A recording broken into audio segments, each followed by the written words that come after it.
Hey, what's going on? Eric here. Hope you're having a good one. Today we're going to be talking about the Breville Bambino, a beloved machine that I really think offers a lot to people who are getting into espresso at home and want to become a home barista.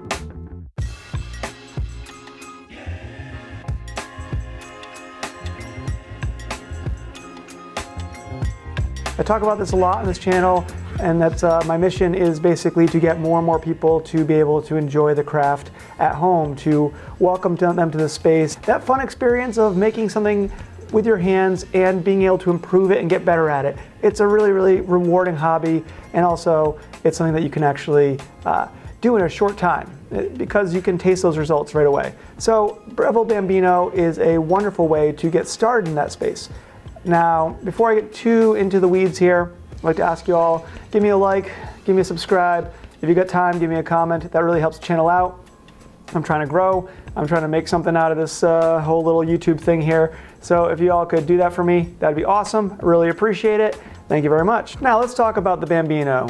It's been around for a few minutes. It's been around long enough. There's imitators out there. It is a wonderful machine, and it does a lot for its size. As you can see, it's a standalone machine. It does not have a built-in grinder. It is just a espresso machine, and that's it. So what does it do? It pulls shots, it steams milk, and does most of those things fairly decently. Let's go into the details of what's under the hood here. It's really for a home barista who's not looking to get deep into the weeds of the science side of espresso, but get into the crafting side of espresso. That being said, so let's talk about all the features of this particular machine. This has a 15-bar Italian espresso pump, and that pump is set to 9 bars. There's some argument about that, but 9 bars is generally regarded as a good place for espresso. That is regulated by an overpressure valve, and this is where it kind of separates itself from the pack with other cheap machines. An overpressure valve keeps, just like it's saying, it regulates the pressure, it keeps the pressure where it should be, and being set to 9 bars, it's not going to let that exceed that. So if you grind too fine, you're not going to choke out the machine and strain the pump because it's not going to go past that 9 bars. It's not going to break anything. Also, that helps dissipate some of the pressure when you're done pulling your shot, and as I've shown you on the DeLonghi ECP 3630, that doesn't have an overpressure valve, so if you don't give it time before you remove the portafilter handle, it will just spray a little bit of espresso water that's stuck up in here out, and that could get into your espresso. That's nasty. We don't want that. So 15-bar pump set to 9 bars of pressure with an overpressure valve. The next thing it has is the thermojet system. That is Breville's newer technology. It's been around for a few years now, but that gives you a 3-second heat up time essentially. So you turn the machine on and it's gonna blink, and now it's ready. So basically you got 3 seconds between hitting the button for it to heat up the water before it's ready to actually administer pressure. So that means that it is heating water instantly. It's heating water exactly on the fly. There is not hot water sitting around in the reservoir on the inside, or at least there shouldn't be. I'm sure there's some inside of the tubing, but overall there is just water on demand as you need it. Very, very energy efficient compared to a boiler system. Some people worry about the temperature consistency, but it is pretty good. Now, so instant water, 3-second heat up time, that means 3-second recovery time as well. If you've ever had a single boiler machine, you know that sometimes if you want to jump between pulling shots and steaming, you have to wait for the tank to get up to temperature, or you have to cool it down if you want to go from steaming to shots. Basically, there is going to be a bit of lag time, sometimes up to a minute between jumping between those two processes. This one is fairly instant. As soon as you're done pulling your shots, 3 seconds later, it should be ready to start heating the steam. Of course, that's also a big improvement compared to their original technology, the Express. The Breville Barista Express is a 30-second heat up time, 30-second recovery time. So I've had an Express, I've used it into the ground. I really, really do like those machines. I think they are they're just a wonderful machine to get your feet wet into the espresso space. But my one gripe with it really was, or one of my gripes with it, I should say, really was that 30 seconds heat up time sounds fast, but then after you pull your shots, if you're going to steam your milk after that, waiting 30 seconds for the machine to recover before it's ready to start heating the steam, and then it actually heats pretty slowly after that, it did feel like a drag. Sometimes my shots would be hanging out up to 2-3 minutes before I was done steaming my milk because of that recovery time, because of that slow 30-second heat up time. And it is quite a bit faster on this particular machine. Another internal feature that all Brevilles have is that it has pre-infusion programmed in. So pre-infusion, if you don't know, is a fancy way of saying that it's gonna saturate the puck. So when you have espresso in here, instead of going full pressure, full 9 bars of pressure to start extracting your espresso into a dry puck, it's going to saturate that with a little bit of water at a low pressure, give it about 5 seconds for the actual grinds to get saturated with water, and then it's going to apply full pressure. And that has been shown to give you a better extraction rate, also give you less channeling, which means that, in other words, you're getting more coffee out of your coffee and you're getting it in a more consistent way. So pre-infusion is good. This has pre-infusion. That's really great.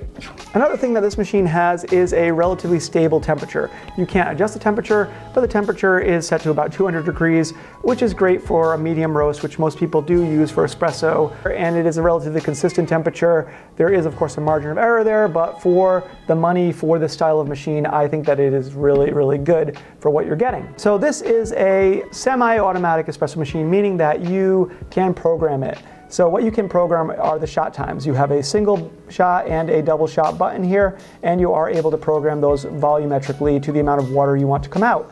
In other words, these don't actually mean anything. This could be set to however many milliliters or grams of water you want to come out, but I like to set mine just for as long as possible. I do like to manually stop and start my shots, but sometimes if you're in a rush and you can't pay full attention to your espresso, you might want to set it for something like, 50 mils, and then just have that so that you won't have it just running and running and running if you had to go flip your eggs or something. Okay, so another nice thing about the Breville is the actual steam wand here. It is a very articulate, ergonomically designed steam wand, super good range, so you can find a comfortable place to steam that's good for you. It does a decent job of steaming. Steams a lot slower than a machine with a boiler, but it does steam a lot faster than machines like the Breville Barista Express and other thermoblock machines. You can do a good job steaming with this. You can get microfoam. It has a single hole tip on here, so you could get an upgrade and get a 3-hole tip. So yeah, it's a perfectly good steam wand. Now I'm going to talk about what this machine actually comes with. This machine comes with the basic accessories that you'll need to make espresso at home. It comes with a portafilter handle and basket. It actually comes with 4 baskets, 2 pressurized basket in single and double. So the pressurized baskets are meant to be used with pre-ground espresso or with ESE pods. That's for people who don't have an espresso grinder at home. And for all of us who are probably watching this video, they're pretty much useless because I'm assuming that if you want to get a Bambino, you want to actually make espresso. It also comes with a single and a double size standard basket, non-pressurized basket, and those are for pulling espresso with freshly ground espresso from an espresso grinder.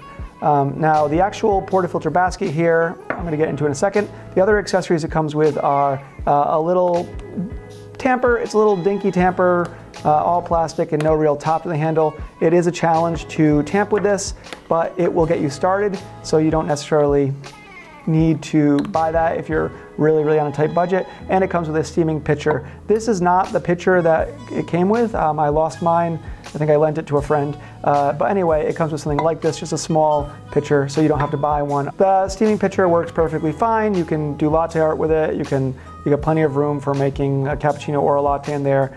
So yes, it comes with a steaming pitcher, it comes with a tamper, and it comes with a portafilter handle and 4 baskets. Now, one thing, and I have an example right here, everyone seems to do is they want to upgrade to a bottomless basket.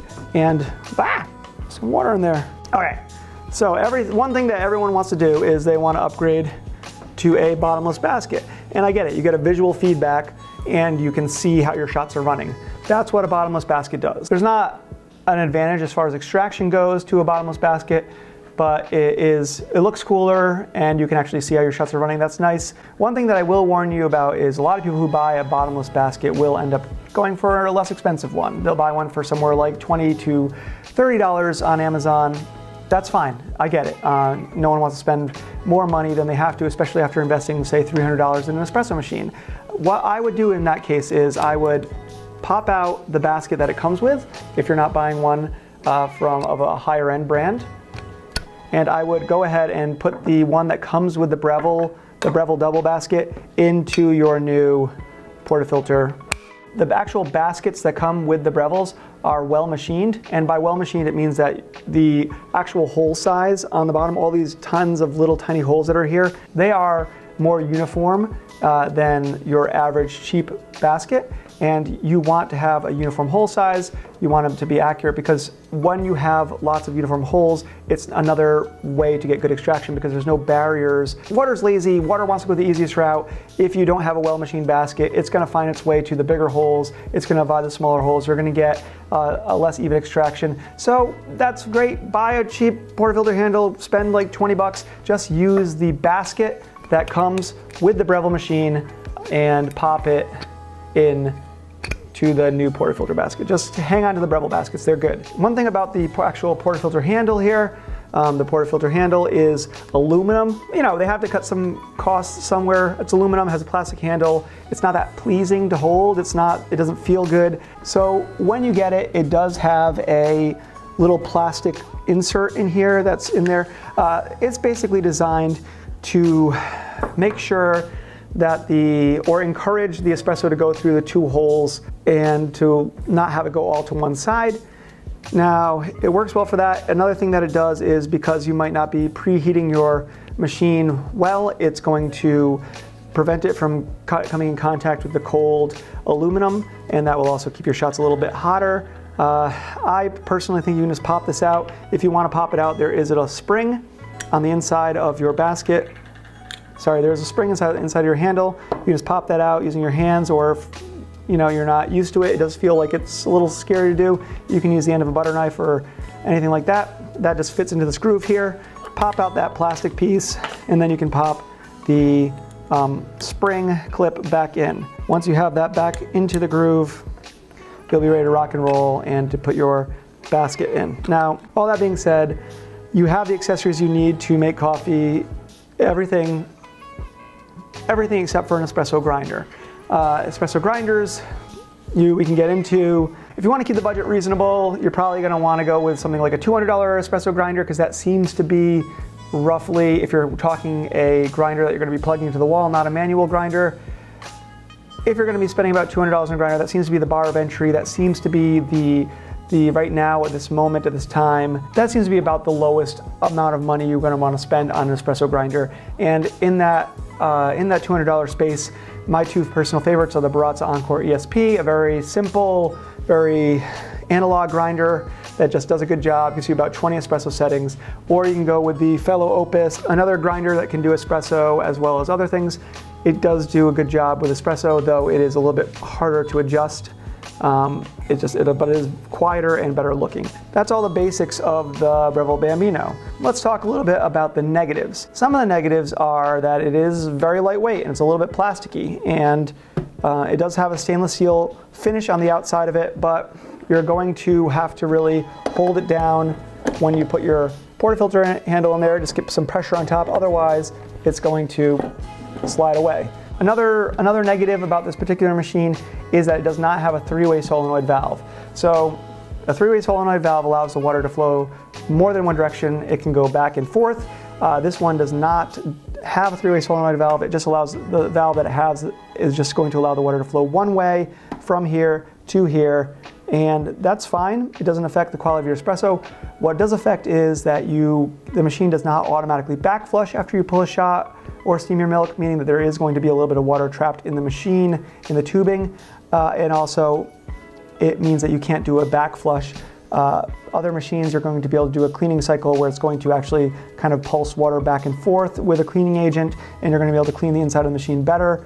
It also does put less stress on the machine, allowing the water to be able to flow more than one direction. It's not a deal breaker, but if you do have a little bit extra money in your budget, the Breville Bambino Plus does have that three-way solenoid valve, and that is a nice feature because, like I said, automatically back flushes a little bit of the water out after you pull a shot or steam your milk, can do a more efficient cleaning cycle, and also you get less wet pucks. With the Breville Bambino, because it's not letting some of that water back out after you pull your shot, you get a very, very wet puck, and it's knocking out a dry puck is satisfying, but also having a bunch of water pooled up here on top of your puck, it means you have to be careful, bring it over to your knock box, and then your knock box is going to be a little wet inside, and it's kind of nasty. And another weak point on this machine is that compared to the other Brevilles in the Pro line, it has the shortest warranty. So if you buy it directly from Breville.com, you can pay extra and get up to a 3-year warranty. I know that the other companies offer aftermarket warranties when you buy these, but this one only comes standard with a 1-year warranty. Now I will say that this machine right here is about 3 years old and I've never had a problem with it. It is actually, I'm the second owner of this machine. I've had it for a little over a year. The person who had it before me did not maintain the machine well, did not take good care of it, and it's still kicking. So it might not be an issue, but I think peace of mind from a 2 or 3 year warranty is nice. But a good thing about Breville's is that they are very popular machines. Parts are available to fix them. If you are mechanically minded, you can usually fix something that has broken on these machines, which is a huge plus. Another question people might have is, does it actually pull good shots? I mean, this is a $300 espresso machine. It's not a dual boiler. It's not, you know, a La Marzocco. Can this little machine actually pull good shots? And this is a question I can sympathize with a lot. Before I got into the world of home espresso making, I was a barista for many, many years, working behind multi-$1,000 machines. And when I saw these little things, it'd be like, yeah, well, come on. There's no way this thing can make espresso. I'm happy to report that this is a great machine. It does a perfectly good job of making espresso. You know, is it going to be as good as a dual boiler or a single boiler with a 58mm portafilter that is finely tuned and you can adjust the temperature and you have control of lots of variables? Of course not. Is it as good as most corner cafes, and can you make a better shot of espresso than your drive-through places? Yeah, of course, you're gonna be able to beat the pants off of any Starbucks or things like places like that. It does lack a little bit in the texture and the mouthfeel that you get from a higher-end espresso machine, but beyond the actual texture aspect, the flavor is fine. I've had a lot of success making medium roast and light roast coffees on this. Now, as this is an instant heating system, this is the one thing you should really look out for with this, is you're going to want to really thoroughly preheat everything before you pull your shots. It is good to heat everything up, heat up the internals, heat up your portafilter, heat up your portafilter handle, and heat up the cup. I don't want to say you're going to want to upgrade from this machine. I want to say that this is a great machine. It doesn't have to be a placeholder. I might consider going for the Bambino Plus and getting something, one of the grinders I mentioned with that, and you're going to get that better internal valve system. You're going to get a little bit more robust and sturdier base. You're going to get a bigger water tank and an extra year of warranty. But I will also say there's a big argument for saying that you could get this machine for $300 and then buy a $400 grinder, and then you would have just an amazing setup. Is it worth the money? Is it worth it? Yes, 100%. Totally worth it when paired with a good grinder, and that's basically all you need. I do prefer a different tamper than this, and that's something you can invest anywhere between 20 and, I mean, the sky's the limit, but you don't really need much. Yeah, this is a brand that is reliable and has little hidden features that you might not think of. Like I mentioned, it has the overpressure valve, it has a temperature regulator, it is durable and reliable, and we know that the build quality is there. It is worth it because it lets you have a lot of extra money for either a better grinder or better accessories. Okay, so I hope that helps you out. I hope that helps you make a decision on your home espresso machine. Let me know if you've ever had a Breville Bambino or ever used one, if it surprised you, if it pleased you, if it upset you. Is this a machine you'd consider getting? I'd really like to hear what you think, and yeah, thank you so much for tuning in. I always appreciate your time, and I don't have a catchphrase, so see you later.